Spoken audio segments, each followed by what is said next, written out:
Pozdrav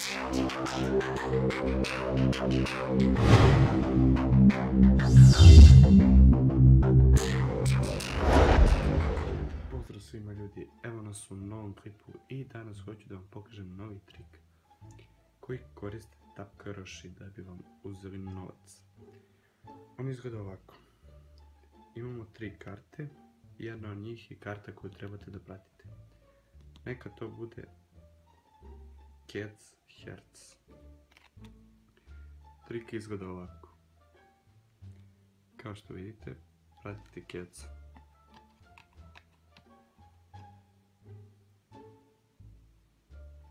Da li znate da je kec? Evo ga, tu je. Verujem da ste ovo pogodili. Još jednom, znači, pratite keca.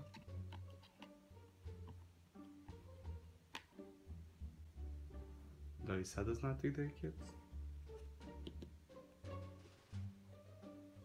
Evo ga. Još jednom. Keca pratite.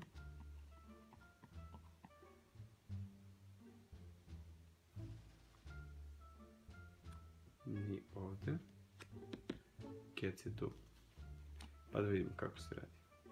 I pozdrav svima, evo nas u novom objašnjenju trika. I ono što hoću da napomenem jeste da ja lično nikad nisam koristio ovaj trik da bih zaradio novac ili nešto tome slično. Ali može da se koristi u te svrhe, naravno. To koriste tapkaroši, ali isto tako može biti dobar trik za neku opkladu ili nešto slično tome. Pa da vidimo kako izgleda. Uzet ćete jednog džokera. Ja sam izabrao džokera jer oni kao menjaju svaku kartu. Možete da izaberete bilo koje te karte.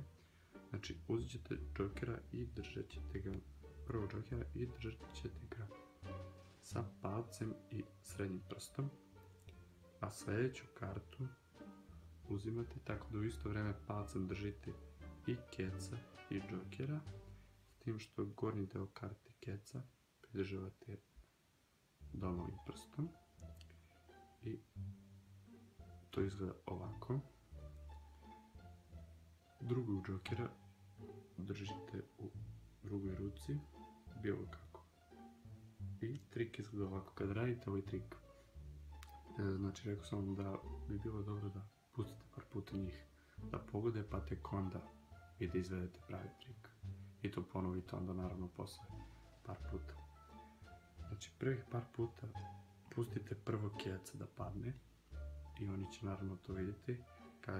Kažete im pratite keca i uopšte nije poenta ubrzimati, znači nije poenta krenuti da bacate karte i onda kao da pogodite. Nego je poenta da ih zbunite. Znači 2 puta im pokažete kako bacate keca, a posle toga mjesto keca koji oni misle da vi bacate, u stvari puštate prvo gornjeg džokera. I to izgleda ovako. Znači taj pokret ćete morati da uvežbate. Oni misle sad da je ovo kec, a u stvari je džoker. Još jednom.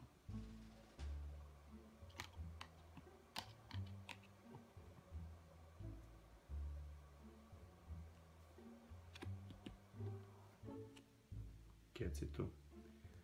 Nadam se da vam se svidio ovaj klip. Ako vam se svidio, ostavite like, share i subscribe.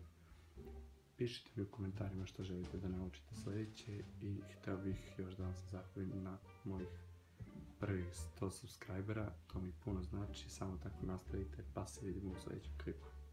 Pozdrav!